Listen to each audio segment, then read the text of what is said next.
The Entrepreneur Accelerator Podcast presents marketing, strategy, leadership, and mindset.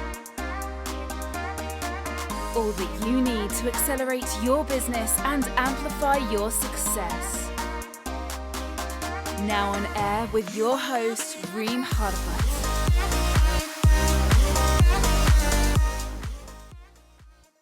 Well, hello everyone, and welcome to a new episode of the Entrepreneur Accelerator podcast. This is your host, Reem. I'm super excited for today's episode. You cannot imagine. And as always, in this podcast, I get the chance to meet with amazing people from all around the globe. And, sometimes I have to pinch myself and am I dreaming or is this real? So I'm really happy because in this episode, I'm sure that all of you're super excited for this as well. My guest today is Brendan Steiner. He's the former founder and chairman of Steiner Sports Marketing and Memorabilia, the largest company of its kind in America. He partnered with some of the biggest names in sports, including New York Yankees, Madison Square Garden, Notre Dame, Los Angeles Dodgers, Chicago Cubs, Derek Jeter, Eli Manning, along with several others. He's a permanent fixture in the media and has authored 3 books: The Business Playbook, You Gotta Have Balls, and Living on Purpose. Brendan uses his experience from over 3 decades in the sports industry to inspire and educate audiences across the globe. He combines a personal storytelling style with proven business philosophies and strategies that catapulted his company to the top of its industry. Brandon's talks are built to grow your business by differentiating yourself from your competitors through building relationships, motivating your team, increasing productivity, and anticipating your customers' needs. Brendan, this is the minimum or the least that I can say about you. You're a legend, and I'm super happy to have you here in this podcast. Thank you so much for being with me today in the show. Well, thanks for having me. I just want to mention one little thing that, I did start a new company, and it's never too late, to have your best day. And Collectible Exchange, or cxstuff.com, is my new company, or the Steiner agency. But Collectible Exchange is disrupting everything that you just said, and it's creating a real madhouse here and spreading like wildfire. So I'm really excited. I'm about 8 months into my new company, almost a year. And yes, I think it started in December. I felt like a 19-year-old again. Amazing. Yes, I was about to mention that, and we will talk more about this in details and what you are going to do with this. But first, can we go back a little bit in time when you were 12-year-old and when you started selling stuff for the candy box? Can you tell us a little bit about this story and how did it help you start this journey of huge entrepreneurial journey? Well, I think what's important is, and I'll lay out this story, is that a lot of people ask me, when you look at people that have some success in business, you want that success. And I tell people all the time, you don't want that success. You want the process that led them to that success. You want to pop, you want to progress on your process. You don't want to own someone else's success and mirror it. You want to mirror the processes how they became successful. So when people ask me, how do you develop relationships with the Yankees and some of these big names, and I unfortunately have to take them back to when I was 12, and it's not really the answer that they're looking for, but it really is the answer. So I was hustling, in the streets of Brooklyn. I'm from Brooklyn, pretty busy borough. A lot of people live in Brooklyn. It's pretty crowded, and I asked my mom, for an idea, because I was working every day after school and on Saturdays, and I wanted to play sports. So she said to go down to the FAU and go down. There's a paper route store that give you a paper route, and I deliver papers in the morning. So I started delivering the papers. And by the way, the first time I went to open up my route, it was 29 papers that I was delivering to 29 people. And there was a sign on the wall that said, whoever opens up the most accounts will win a box of candy bars. Yes. So I'm thinking, I grew up extremely poor. I lived over a butcher. not, on welfare most of my childhood. So, winning a box of candy bars would be huge. So I'm knocking on doors, nothing. I mean, 3 days straight, nothing. I go to this old woman's house. I knock on her door. And I said, "Man, would you like to get the paper delivered?" She says, "No, absolutely not." I said, "Yeah, but I see you get the paper." She says, "Yeah, I get it from the corner store." I said, "It's the same price for me as it is the corner store." She says, "Yeah, but then I got to tip you." So I go home and I tell my mom, "We got to move out of this neighborhood. People are cheap. They're no good. They're lousy, rotten." And my mother says, "Sit down. I'm going to tell you the most valuable lesson. Number one, you got to stop selling. And number two, you got to start serving, and you have to be a solution-based salesperson. Wow. Find out a problem that someone has and figure out you could solve it. That's who people want to do business with. And if you're selling something that other people have, you have to differentiate yourself. You can't sell the same thing that other people have and expect people just to buy it. What are you doing to differentiate yourself? Stop selling." Wow. So I go back and start knocking on doors, and I have zero luck. I am going out of my mind. And I'm 12 and trying to figure it out. And I go back and around. I said, "Ma'am, just give me 1 minute. I was thinking about you. If this torrential downpour, snowstorm, heat wave, ice on the ground, really bad weather, a woman such as yourself shouldn't be outside. I'll pick you up milk and bagels on Wednesday and Sunday. And I'll make sure your newspaper's here every morning by 7:30, no matter what, rain or shine." Said, "You would do that for me?" I said, "Yeah." I was concerned. Well, not only did that lady get the paper from me, but I went from 29 dailies to 199 dailies. Wow. And she knew everyone in the neighborhood.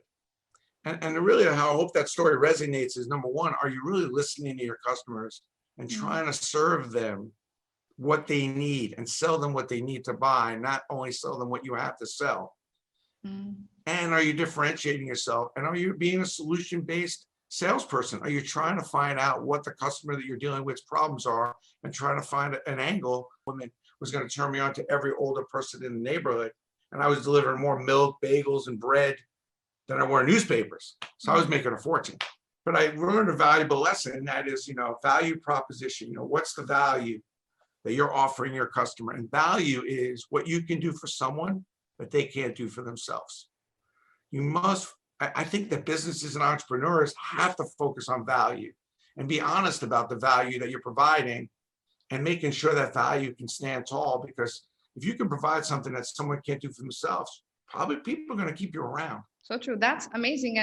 And just at 12 years old, and your mom told you all that, like for us, it took us years to realize that a lot of errors and mistakes, and you just learned that at the age of 12. Do you think that what really helped you develop the skills of, how to upsell, how to sell, and how to serve, and how to build that empire? I remember I heard your story in 1994, I think, when also you felt that you needed money. Can you tell us a little bit about this story? And because I really loved all the stories that you've shared, and I know that we can learn so much from your experience and from your journey. So understanding your customers and knowing that you need to serve, but at the same time, we need money. Some people will come and tell you, but I need money. So I can't think of other people. I can't help others if I can't help myself.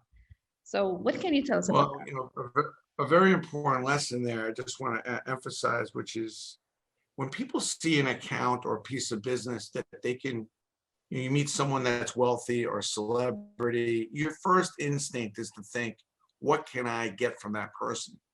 True. What kind of business, or who does that person know I can now use that person to get to another person? And it's usually what I can get. What I've learned from that lesson with the paper story, and what I've learned going forward, is immediately when I meet somebody of some value, that has success, and what can I do for that person? You have to think along the lines, if you're going to play the long game, of what you can give and what you can do for someone else, not what you can receive. And sometimes even if you can't receive anything in the short term, but it's about what you can do for them. And that's really how I built up my companies, is always what I could do for them. I think, it's important when I talk about my third book, Living on Purpose, it's about faith, fortune, and fitness. And a big part of it, people always want to know how they can get rich quick or how they can make a lot of money. I mean, I get it. And that's probably what somebody who's listening right now wants to know. Hey, Brandon, I hear about all that. I need to make some money. And it's okay to do the money grab sometimes. So It's just that when you're doing the money grab your whole life, you're going to come up short. That's a big message in that book. I think it's okay to do the money grab. And there are times where you just got to stick your head out the window and go, I need to make some cash. I want to go buy a bigger car. I want to get a nice house. I'm getting married. I need a ring for my wife, whatever it is. So in 1994, my mom had just passed. It was kind of a big moment in New York sports because here they have a hockey team called the New York Rangers. And there's a very die-hard, almost like the way you guys feel about soccer. There's a die-hard fan base in New York that love the Rangers, love the hockey. And it's been 54 years since they won. So I'm sitting on the train and all I'm thinking about is how I can get a car because I hated going on the train. And I didn't have the nerve. My wife was more of an earner and she was supporting us. I didn't have the nerve to go home and ask her to get a car so I could drive into work every day. So I was trying to think, how can I scheme? How can I go afford a car? Because I couldn't stand getting on the train. I'd always miss the train and all these people crowded in on me. I couldn't think. And I like to think a lot on my way to work.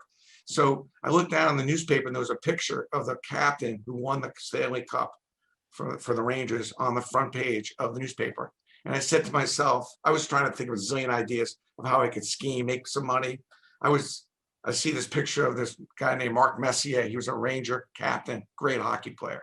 And in my mind, I think if I can get Mark to sign these photos, I bet everybody who was at that game would want one. So sure enough, it took me about 3 months to track him down. And I did. And sure enough, I made a lot of money. And initially, when I started Steiner Collectibles, my old company, I'm with Collectible Exchange now, but my old company started with a signing with Mark Messier. And it was just a money grab. It was just about buying a new car. And sure enough, after I did that deal, 6 months later, I bought myself a brand new car and I was happy. But the purpose after that kicked in where I started really dreaming and scheming. And obviously, I viewed collectibles a lot differently. But sometimes your initial impulse to an idea always starts with dreaming. I think dreaming is such an important element. And then sometimes you get into a sprint. I kind of put it like this. In business, you have to decide if you want to be a sprinter or a marathon runner. And sometimes the quick money grab is a sprinter mentality. On your mark, get set, go. You got 40 yards, you're running as fast as you can. There's not a lot of strategy to it. You run a marathon, you're thinking hydration. You're thinking about speeding up, going faster, longevity. You're thinking about all the other people that are racing against you and where they stand and where they are, the weather conditions, all those factors. And I think once in a while, you have to be a sprinter. You see an opportunity, you go after it, you get hostile, and you grab it. I think there are other times, I think in the bigger picture, I'd like to look at myself more as a marathon runner, business person, and thinking about the long game, and not always what I can make, but what I can build. I look at more my relationship initially as what can I build with this person, not only what the money can I make, and what value can I give. Amazing. So it's not just like, this is really, really amazing and important because sometimes we get lost. As you said, we think of what can we get right now, what can we get immediately, but we tend to forget the impact on the long term. And as you said, living on purpose. You always mention that your first idea might not be your best idea.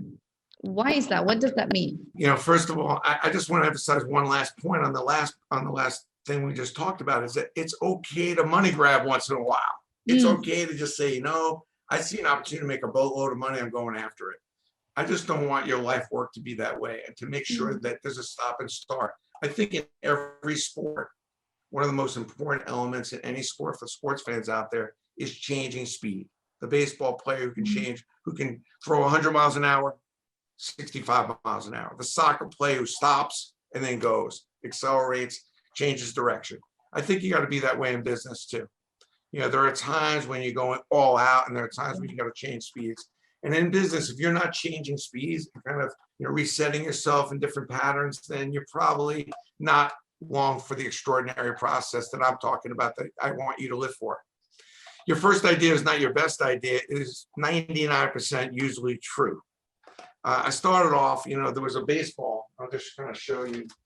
I started selling these baseballs, and a warehouse employee, I don't know if you can see that, but yes. Anyway, it's a signed baseball, but in a long story short, my warehouse manager came in and told me that we had a problem. We had an excessive amount of signed balls.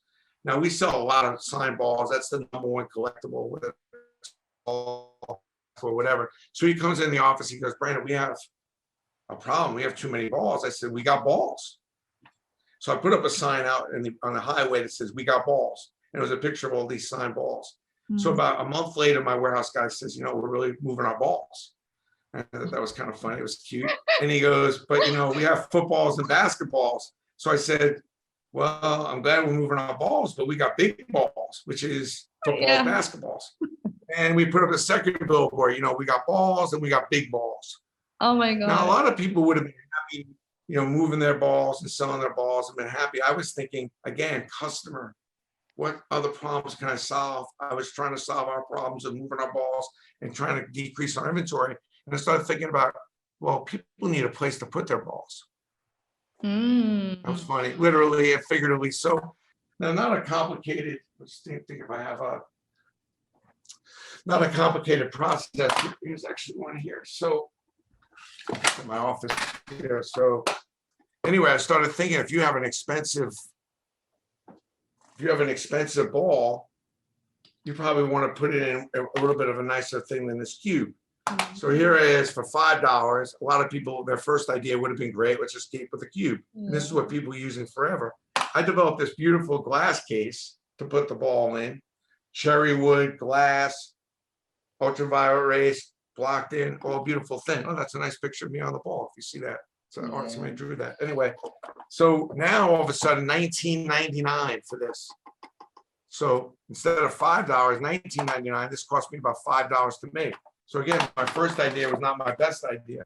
And then when I started realizing that people couldn't read the signature on the ball, so I started putting photos behind the ball. I called it a photo case and made it now 20 and another $10 onto it. I was selling those for $29.99. What was great about the whole process is that as I'm increasing the price point and increasing my margin, people are emailing me in, calling and thanking me for solving their problem, for protecting what they collect, and for having a place to put their balls. Like, nobody had thought about. And if you think about your customer and really think about the situation that they're in and what they're going through, a lot of times your solutions come and you can become a solution-based salesperson. But it all comes down to, your first idea is not your best idea. And a lot of people would have been happy making $4.50.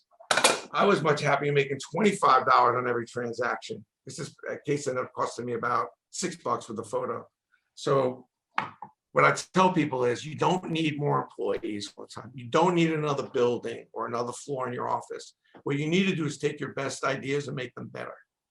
And I think a lot of times, because you have some success could be a tremendous deterrent for more success. If you have something that works, dig down deep and think about how it can work better. Get yourself in a mastermind mindset with some of your smarter friends and people, and even some outsiders, and try to think of some things that you're not thinking of. Because when you have a really good idea, there's a good chance that there's a better idea right around the corner. If you think about the great companies on this planet, at Apple, they're not thinking about bringing back the Walkman. They're not thinking about bringing back a Sony. They're looking at how to take this one great idea, which is one of the best companies on the planet, an iPhone, which started with an iPod, and the thing about how to make that one idea better. If you think about some of the best companies on this planet, they're companies that do one, maybe two things. Sure. Once you start getting, you're probably on a road to mediocrity. Most companies that fail isn't because of their best idea. It's because they got into all these other ideas. So I try to do is stay focused. I would say, what the focus are you talking about? Because at the end, everybody's always got this new idea. But a lot of time, the best idea is right in front of you.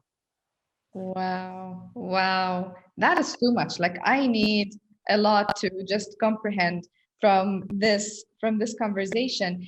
But Brandon, let me ask you this. So you're saying that when having your first idea, which is you need to focus on and make it better, by listening to your customers and understanding more what their problem is and how to dig deeper and make sure that you're serving them better. How do you build the relationship with your clients? How do you get closer to your clients? And for example, with your company growing more and more, how do you get closer um, to those clients and not just be, let's say, taken by all the success that is happening. Sometimes you get happy and excited and you totally forget. How can you build a strong relationship with your clients and be able to understand them perfectly to enhance your product? Well, first, I mean, clients know when you're just money grabbing or whether you're actually in it with them. And you're excited about what they're excited about. You're feeling the pain about what's keeping them up at night. They know because you're trying to resolve problems that sometimes don't affect your bottom line. Not every transaction has to be reoccurring, incredible revenue. In order to care for people, it's got to be wide enough that it covers all the bases. And sometimes those bases include doing things that are not convenient. I always say commitment is not always convenient. Client relationships are not always convenient. But let me just say one thing, and just to be clear here, it really doesn't matter where you are, whether it be in a relationship or where you are in a process with your product. What matters is what you're willing to accept. That's what matters. That's everything. Like when I have a bad relationship with somebody, the question is, are you willing to accept it or are you going to do something about it? Because only until you get a high level of unacceptance, a high level of I'm not accepting this, can something happen. When I was a kid, I wasn't willing to accept only having 29 people. I got to a high level of unacceptance and I was going to do something about it.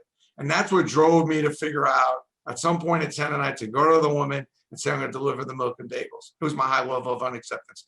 I was not willing to accept getting on the goddamn train every day. I just was not willing to accept it. Only that brought me to seeing the back page of the newspaper, make you think of the solutions for your client. You're not going to think of the solutions for yourself. Only when you get into a high level of unacceptance do you get hostile. And you must incorporate a level of hostility into your game until your back is against the wall, even if you have to play the game within the game. Now, sometimes you've had a good year. You got to play the game within the game. Like, I bet you don't think I can even get that high. Or I bet you don't think I could do this. I love when people tell me what I can't do. So your level of hostility, you've got to be, we're built to be hostile. We're built to push ourselves further. So sometimes you got to play your own mental mind game. I call it the game within the game. Yeah.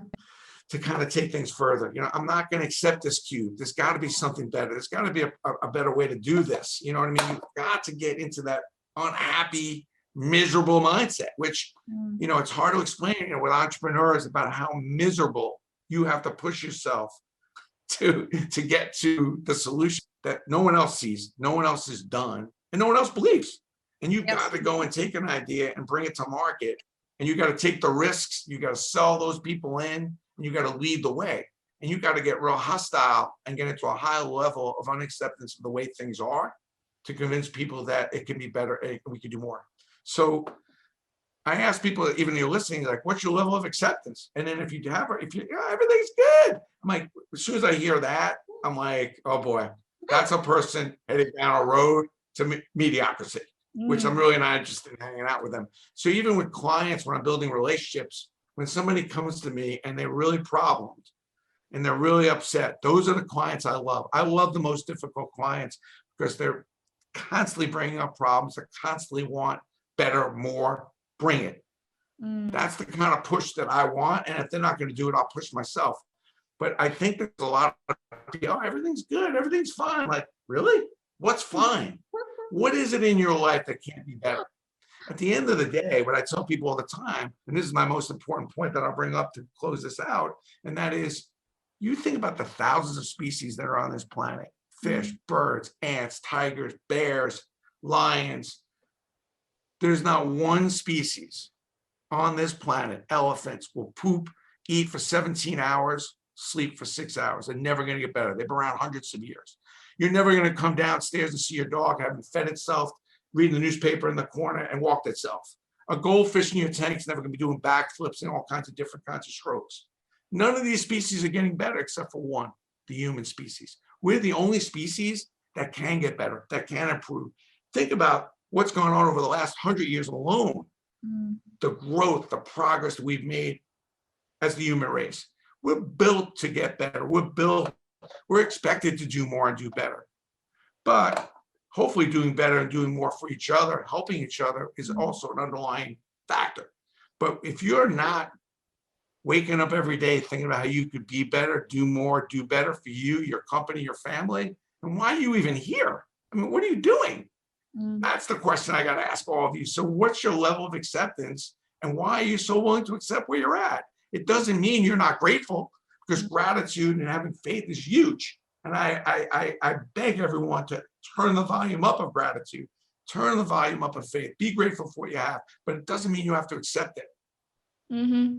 Wow, that is huge. That is really, really amazing. But since we're now in, let's say, in the during this pandemic, we've been in the lockdown for months and months, and God knows what's happening next. And a lot of people with all the negativity in the air, just counting, the trolls of deaths, and like I'm telling you, we just came from an incident, knowing that my in-laws, they're having COVID, and we really don't know. Like, they tested positive, and another test it was negative, and it's just scary because we cannot reach them, and that affects everything. So how can you keep the momentum? How can you keep the motive? How can you keep the faith when you feel that everybody around you is just whining, and everybody is just panicking, and everything is going down? Some people lost their jobs, some people they lost their businesses, they shut their gyms, for example, and they have to start all over again.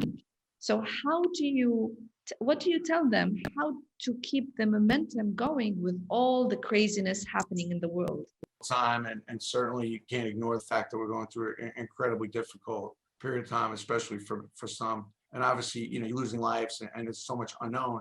But faith is believing in something often you can't see. So having faith that we're here and we're built to deal with some of this kind of adversity, and having the faith that God has given us the abilities, and God will give us enough to get through.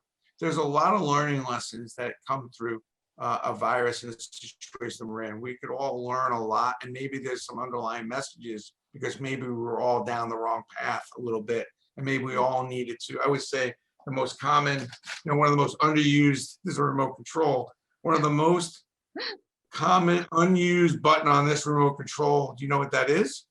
The mute. The pause button. The mute is the button you don't want to use, but you want to use the pause button, and I think we don't use that button enough. And I think this virus has kind of given us a little bit of a light to, first of all, pause a little bit, slow down, increase your level of gratitude. So when I get into this environment that we're in now, the first thing I think about is, and one of the main reasons why we're all here, is to help each other. So focus less on yourself and your family, and focus on other people.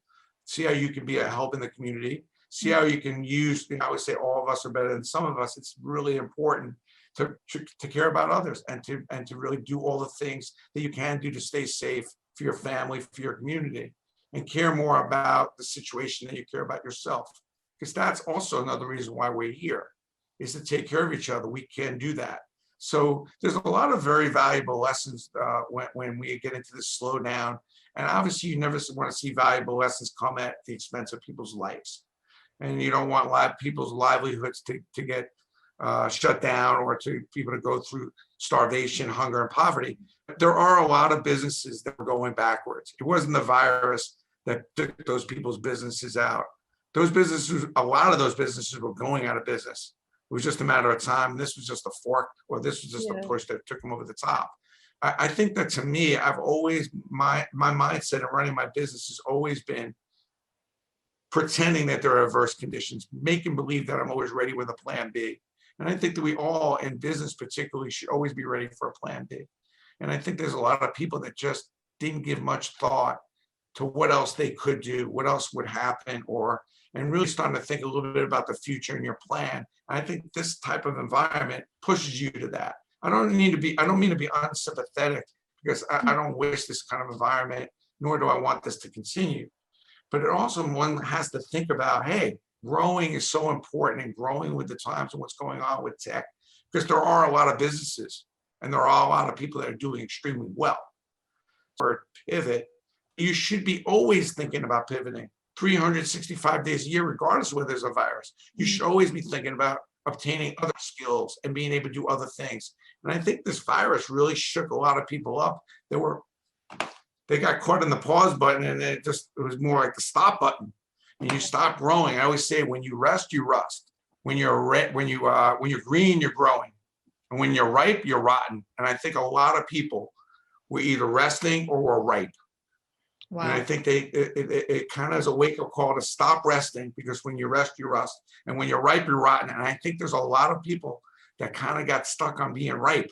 And no matter what your age is, you can keep dreaming. You should still be trying to get better or doing more to help more people. So this is a great message, I think, worldwide, for all of us to help each other and us to get along more, and to help the people that are struggling with that transition, because there are a lot of people doing well. And I try to work into every day to try to be a little bit of a help to people that are struggling, that aren't as fortunate.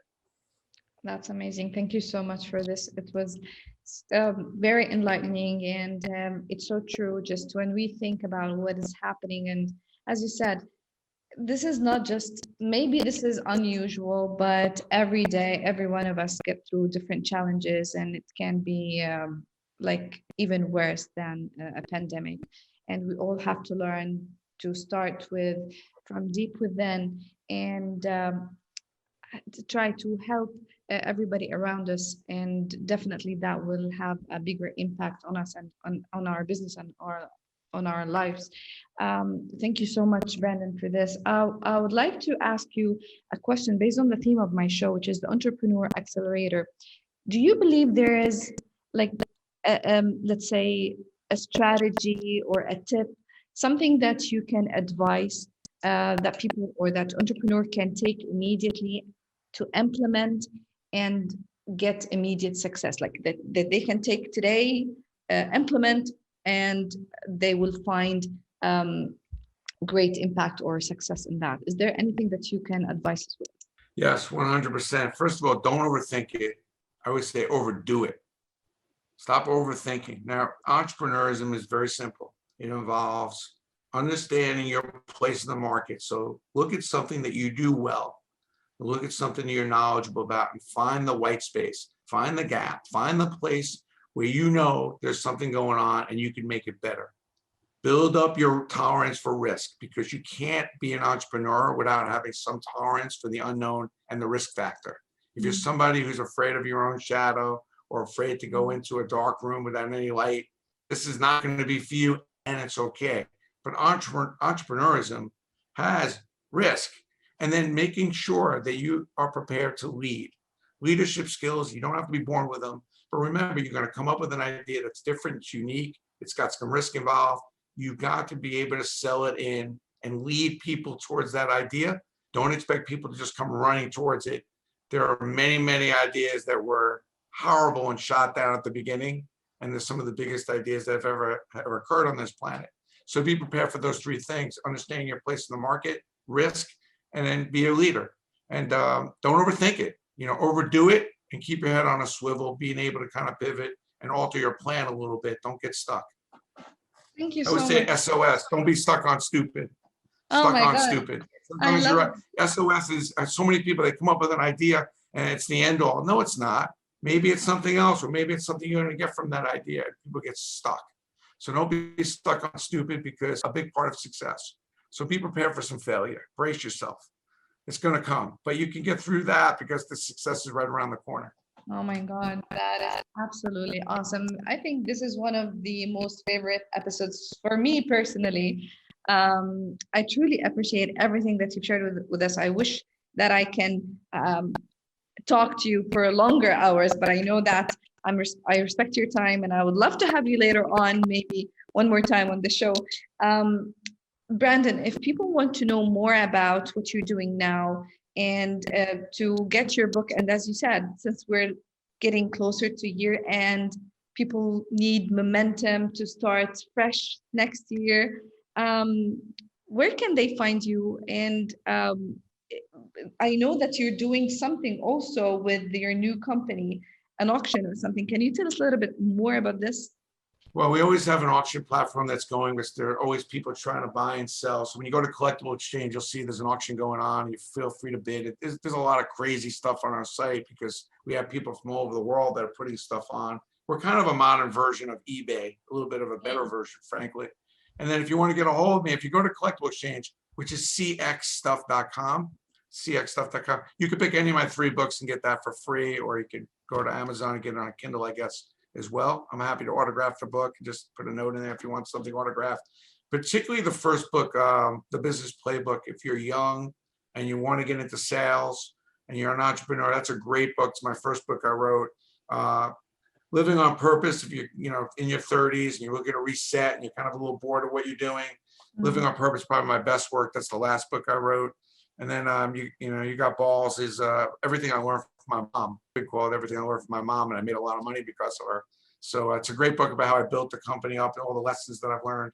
And it starts from my childhood all the way up. So all 3 books are good reads. I'm very proud of them all. I'm a big LinkedIn guy. You got to follow me because I'm over the amount of connections, but follow me and I answer all the messages. Or you could just message me on brandonsteiner.com. There's my website if you ever want to get a hold of me for speaking, any of that kind of stuff. But thanks for having me. I'll be back on. Are you kidding me? Now I got worldwide connections, man. I love it. You've done a nice job. I love it.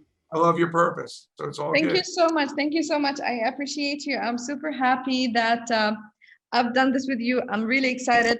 I'm blushing. I'm nervous. I'm really happy. One last question before we go. One last question. Who's your favorite, or who do you think is the #1 basketball player? Oh, yes. Well, I think it's a hard question because I've been following basketball for so many years, and I still play at 60 years old.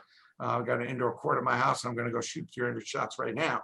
But my favorite player growing up was Clyde Frazier and Oscar Robertson. I think the best player on the planet of all time is Michael Jordan. I think the best player on the planet right now is LeBron James. And I think the best player in the near future, which he's a great player now and he's only going to get better, is Kevin Durant. I think you got to keep an eye on him because he's an amazing player, and you don't find guys that are 6'9", 6'10". He's kind of a modern version of Magic Johnson, who, by the way, is my favorite athlete of all time, is Magic Johnson. Right.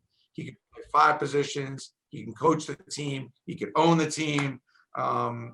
And he's an incredible businessman. He's an incredible entrepreneur. He's been a mentor to me. I love Magic. I think he's once in a lifetime personality. Hopefully that answers that question. Thank you so much. That was awesome. I totally appreciate you. And I'm super excited again that you were here with me. Thank you so much, Brandon. I hope to speak to you very soon. Thank you guys for tuning in this amazing episode of the Entrepreneur Accelerator podcast. I see you next time.